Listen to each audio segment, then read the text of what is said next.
सोनिया जी का लक्ष्य राहुल जी को पीएम बनाना, जिनका लक्ष्य ही अपने परिवार के लिए सत्ता हथियाना हो, वो देश का कल्याण कर सकता है क्या? कभी नहीं।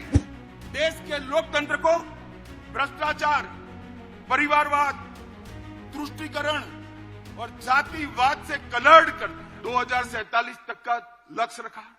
आत्मनिर्भर भारत की रचना हो, 2047 तक का लक्ष्य रखा।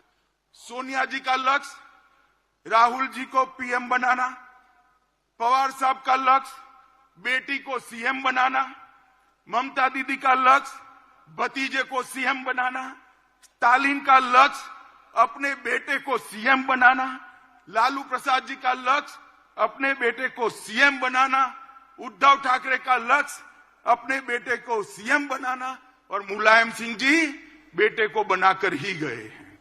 अब मुझे एक बात बताइए कार्यकर्ता भाइयों बहनों, जिनका लक्ष्य ही अपने बेटे बेटी भतीजों का कल्याण हो, वो गरीब का कल्याण कर सकता है क्या? कभी नहीं कर सकता। जिनका लक्ष्य ही अपने परिवार के लिए सत्ता हथियाना हो, वो देश का कल्याण कर सकता है क्या? कभी नहीं। इंडिया अलायंस और कांग्रेस पार्टी इसकी देन थी कि इस देश के लोकतंत्र की स्पिरिट को खत्म कर दिया, देश के लोकतंत्र को भ्रष्टाचार, परिवारवाद, तुष्टीकरण और जातिवाद से कलर्ड कर दिया।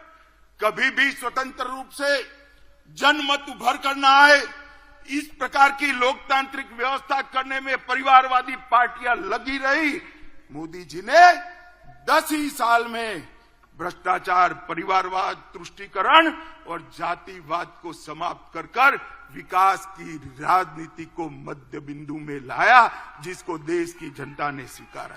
इस अधिवेशन के बाद 2047 का भारत कैसा होगा, इसका मोदी जी का संदेश लेकर हम हर कॉन्स्टिट्यूएंसी में जाएंगे, और कुछ ही दिनों में देश की जनता ये निर्णय करने वाली है कि आने वाले 5 साल इस देश के शासन की धुरा किस पार्टी के हाथ में होगी, किस व्यक्ति के हाथ में होगी, मगर पूरे देश में कहीं पर भी संशय नहीं है, प्रश्न चिन्ह नहीं है।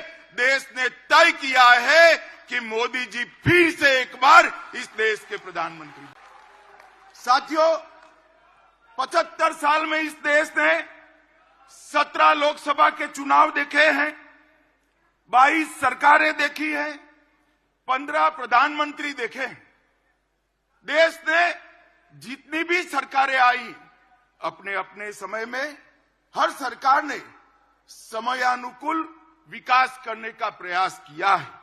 मगर आज मैं कोई कंफ्यूजन के बगैर कह सकता हूं कि समग्रता से विचार, हर क्षेत्र का विकास और हर व्यक्ति का विकास करने का काम केवल और केवल नरेंद्र मोदी जी के 10 साल में